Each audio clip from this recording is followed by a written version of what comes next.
స్పర్మ్‌లో DNA damage assess చేయడానికి ఏమన్నా test ఉందా? స్పర్మ్ డీఎన్ఏ డ్యామేజ్ అంటే ఏంటి? దాన్ని ఎలా అసెస్ చేయాలి అనేది చూద్దాము. సో, మనం బేసిక్‌గా ఒక కపుల్ వచ్చినప్పుడు మేల్స్‌కి కామన్‌గా చేసే టెస్ట్ సిమెన్ అనాలిసిస్. అంటే వీర్య కణాల టెస్ట్ అన్నమాట. సో, ఈ వీర్య కణాల టెస్ట్‌లో మనం ఏం చూస్తాము అనంటే స్పర్మ్స్ కౌంట్ ఎంతుంది?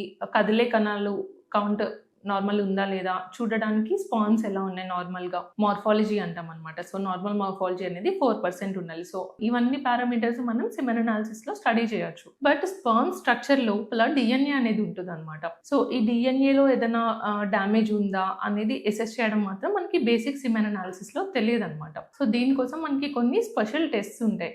ఈ స్పర్మ్ డీఎన్ఏ డ్యామేజ్ ఎందుకు అవుతది? దాన్ని డిటెక్ట్ చేయడానికి ఏం చేయొచ్చు? అండ్ ఎలాంటి ట్రీట్మెంట్స్ ఉంటాయి అనేది చూద్దాము.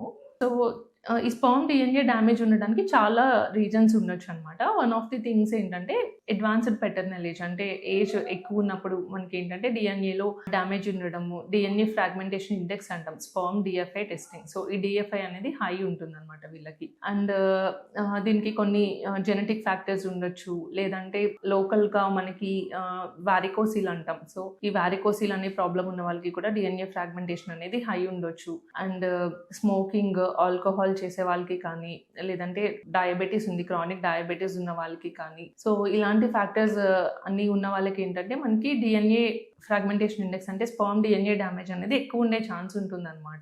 అండ్ కొంతమందికి ఏంటంటే ఐవీఎఫ్ ట్రీట్మెంట్ చేసుకున్న రికరెంట్‌గా మిస్‌క్యారేజెస్ అవ్వడము, రికరెంట్ ఇంప్లాంటేషన్ ఫెయిల్యూర్ అని అంటాం. అంటే ఐవీఎఫ్ చేశాక కూడా రిపీటెడ్‌గా వాళ్ళకి ఎంబ్రియో ట్రాన్స్‌ఫర్ చేసినా ఇంప్లాంట్ అవ్వట్లేదు. రికరెంట్ ఇంప్లాంటేషన్ ఫెయిల్యూర్ కానీ, లేదంటే ప్రెగ్నెన్సీ పాజిటివ్ వచ్చాక రిపీటెడ్‌గా మిస్‌క్యారేజెస్ అవుతున్నాయి. సో, వేరే ప్రాబ్లమ్స్ ఏవి లేవు అని మనం ఎక్స్‌క్లూడ్ చేసుకున్నాక ఇంకా అప్పుడు కానీ, సో, ఇలాంటి సిట్యుయేషన్స్‌లో ఎంబ్రియో ఎన్యూప్లాయిడ్ వస్తుంది రిపీటెడ్‌గా. సో, ఇలాంటి వాళ్ళందరికీ మనం ఈ స్పర్మ్ డీఎఫ్ఐ టెస్టింగ్ అనేది అడ్వైస్ చేస్తామనమాట.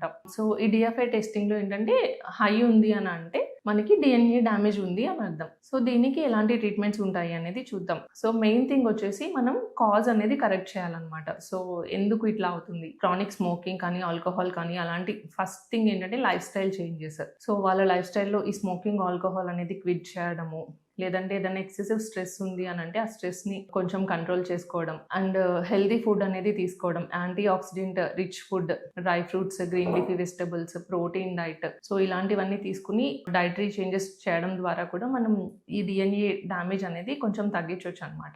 అండ్ నెక్స్ట్ థింగ్ వచ్చేసి టాబ్లెట్స్ ఏమన్నా ఉన్నాయంటే మెయిన్‌గా anti oxidant tablets. So, coenzyme Q10 అనే సప్లిమెంట్ ఉంటుందండి. సో, అది 300 mg dose daily once for 2 to 3 months తీసుకుంటే కూడా ఈ స్పర్మ్ డీఎఫ్ఐ అనేది కొంచెం తగ్గించొచ్చు అనమాట. So, main thing supplements.